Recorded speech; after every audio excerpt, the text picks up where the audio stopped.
Եվս մեկ անգամ ողջունում ենք բոլորիդ եւ շնորհակալություն ենք հայտնում այսօրվա մեր հերթական առցանց հանդիպմանը միանալու համար։ Պետական եկամուտների կոմիտեն ԻՄԱՐԿ ընկերության հետ համատեղ տնտեսվարողների հետ կազմակերպել է առցանց քննարկում նույնականացման միջոցներով ապրանքների պարտադիր դրոշմավորման գործընթացի վերաբերյալ։ Օրենսդրական կարգավորումներից միջև գործնական կիրառում եւ վարչարարություն։ Քննարկման առցանց օրակարգը բավականին ընդգրկուն է։ Այս պահին տնտեսվարողներին շատ ավելի հետաքրքրում է արդեն իսկ ընդունված օրենսդրական նախաձեռնությունների շրջանակներում իրենց կողմից իրականացվող քայլերը, թե ինչպես են օրինակ մասնատվող ապրանքների դեպքում իրականացնելու իրենց գործողությունները, ինչպես են ճիշտ սկանավորում իրականացնելու, ինչ վարչարարություն է այս պահին ՊԵԿ-ը իրականացնում եւ այլն։ 100-ից ավել տնտեսվարողների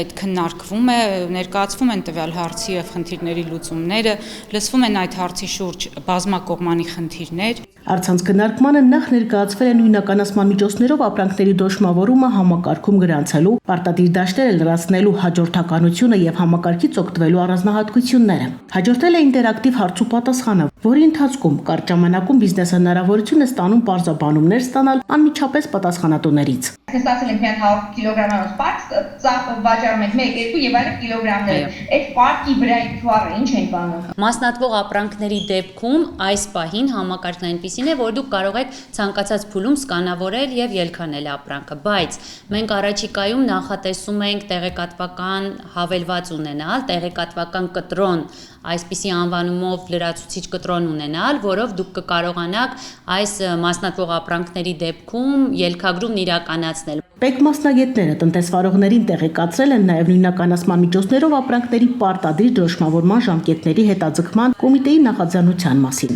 Հաշվի առնելով դրոշմավորման նոր համակարգի ներդրման հետ կապված աշխատանքների ծավալն ու տնտեսվարողների կողմից բիզնես գործընթացների համապատասխանեցման համար անհրաժեշտ ռեսուրսներն ու ժամկետները, հաջորդ խումբ ապրանքների դրոշմավորումը նախատեսվում է իրականացնել 2026 թվականի հունվարի 1-ից, 2025 թվականի հունիսի 1-ի եւ սեպտեմբերի 1-ի փոխարեն։ Սակայն տնտեսվարողները իրենց ցանկությամբ դրոշմավորման համար սահմանված պարտադիր ժամկետից շուտ եւս կարող են անցնել դրոշմավորման նոր համակարգին։ Պետական եկամուտների կոմիտեն այլ նախաձեռնություն եւս ունի։ Նախատեսվում է դրոշմավորման ծրագրերի վերաբերյալ տեղեկատվության ձևաչափում ներառել նաեւ ապրանքների տեղեկատվության հայաֆիկացումը։ Ներմուծման ժամանակ տնտեսվարողները այդ հայերեն թարգմանությունը, բաղադրությունը տվյալ ապրանքի ներառում էին թղթային կրիչի միջոցով անմիջապես ապրանքի վրա։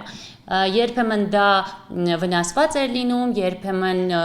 այդքան էլ ընթեռնելի չէր լինում, մինչև հասնում էր քաղաքացիներին։ Այս պահին արդեն ունենք հնարավորություն հայաֆիկացման պիտակների ողջ տեղեկատվությունը ներառել նույնականացման միջոցներում։ Օրենսդրական նոր փոփոխությունների վերաբերյալ կոմիտեն արդեն իսկ ծանոթություններ է ուղարկել տնտեսվարողներին։ Իրազեկման միջոցառումների շրջանակում առցանց ձևաչափով քննարկումներն իրականացվում են ամեն շաբաթ։